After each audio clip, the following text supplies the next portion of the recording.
And stereotyping that, uh, you know, people, as being somebody who has a lot of tattoos, you can go and interact with all these different people, and people have a preconceived idea of you before they even know you or have met you. And so they are already treating you like you are what they believe in their preconceived notion about you. They believe that that's the facts. And so, how many people are we just constantly interacting with on these superficial levels that are all based on stereotypes? I mean, it could be anything. Um, that people think blondes are dumb because they portray them in movies that they're dumb. And so right away, I mean, depending on the person's bias, you could go in for a job interview. You got blonde hair. To them, you're dumb, so you're not going to get the job. Um, we have so many biases in it, and it holds us back.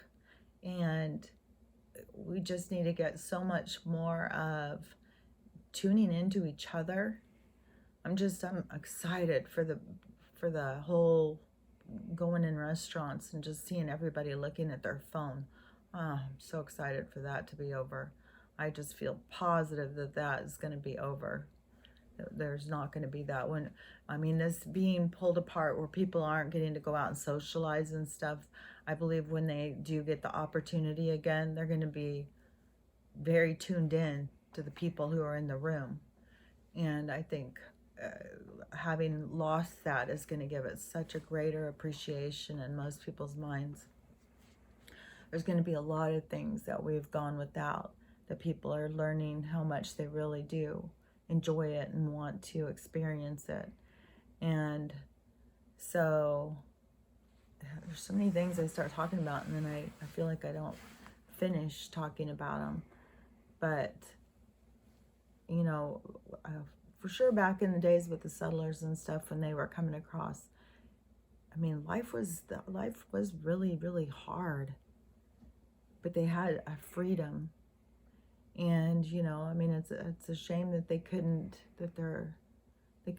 all live together. The Indians and cowboys and the Indians. Why there was so much fighting? Why there was fighting over land? There's just been fighting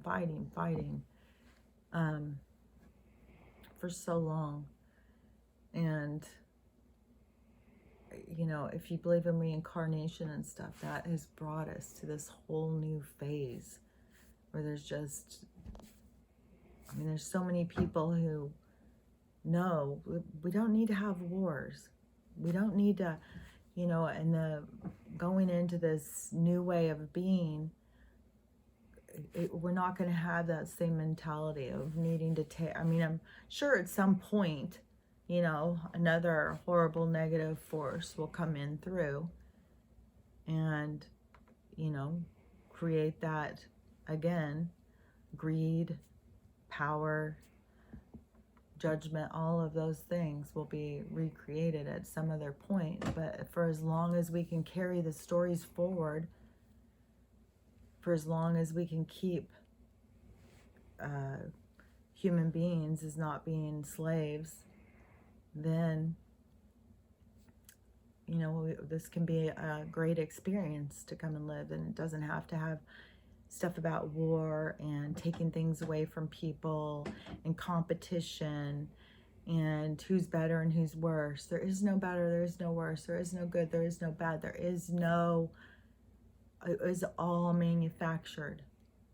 All of the things that you were trying to live up to was all pretend. And the heroes that were put before you weren't always people that should be looked up to. And so it was all just this unreal created world by people who had enough money to own everything. I mean, right now, and what they want to happen, which they think that they can still create is taking down all small businesses, moving us all into cities, making us all completely dependent on them for our money, then putting these, however they can get these chips inside of us. And then once they have those, they've got full control. And